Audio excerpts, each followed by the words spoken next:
I'm Dr. Devra Davis, and I'm here in Australia talking about my new book, Disconnect. I'm an epidemiologist and a toxicologist, a fellow of the American College of Epidemiology and formerly the American College of Toxicology. I worked in the Clinton administration. I was the founding director of the Board on Environmental Studies and Toxicology at the U.S. National Academy of Sciences, and that was the group that did the study recommending the ban on smoking on airplanes quite some time ago. But I'm really here because I'm deeply concerned about what we know now about microwave radiation and how it affects the developing brain and body. Recently, the cell phone industry has been issuing advisories itself. These are often buried inside phones, and they're telling you something very important that everyone has a right to know, which is a mobile phone is a two-way microwave radio. It's never been tested for safety for long-term use, and because of that, Telstra has now begun to issue advice about using a headset, using a speakerphone.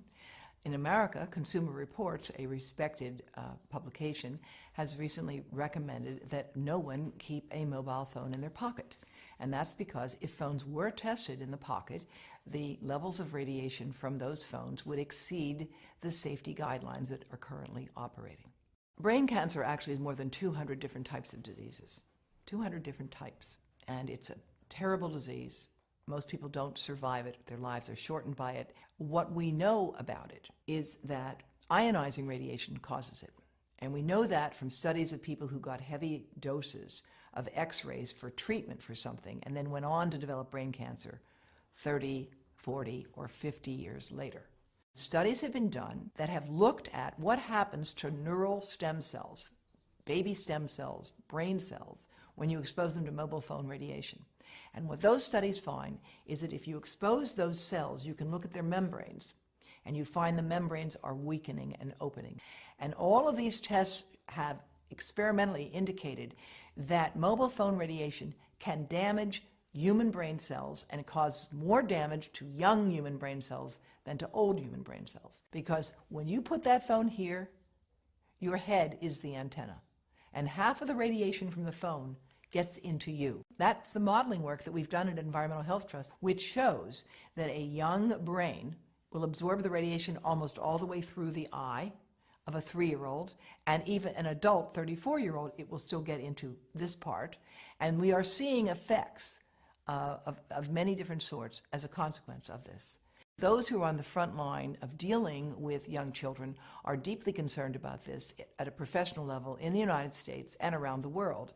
In Israel, as well as France, as well as Belgium and Taiwan, there's an active government program to discourage the use of mobile devices by young children. There's a growing literature showing that prenatal exposure to mobile phone radiation causes serious defects in the offspring.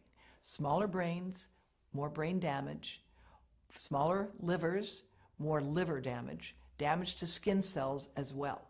There are good reasons for concern about the long-term and short-term effects of mobile phone radiation, particularly on children, but especially on sperm.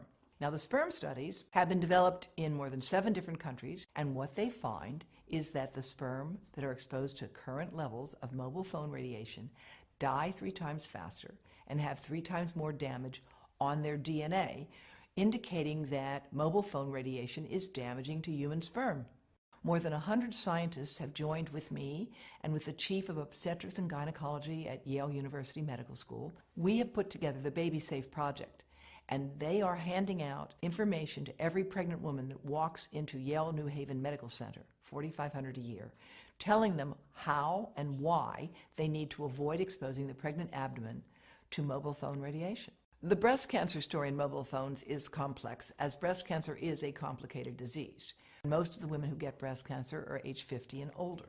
However, growing numbers of young women are developing this disease who don't have any of the inherited risk factors for it at all, who have no family history of it, but they have one thing in common. They have all stored a mobile phone right in their bra. And in several cases, the tumors have developed right under the antenna of the phones. No phones are tested for little kids, for babies playing in their bouncy chair, for toddlers sitting in front of an iPad on an iPotty, for pregnant women holding these things over their bodies. There are no tests of radiation absorption. That's why we at Environmental Health Trust are doing that modeling now, and we would like to work, of course, with industry to further validate our models.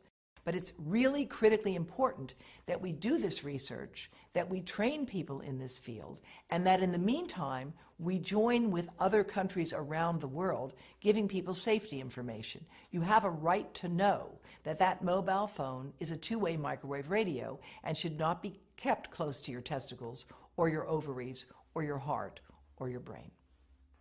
And where we are with this issue today is where we were with cars and seatbelts.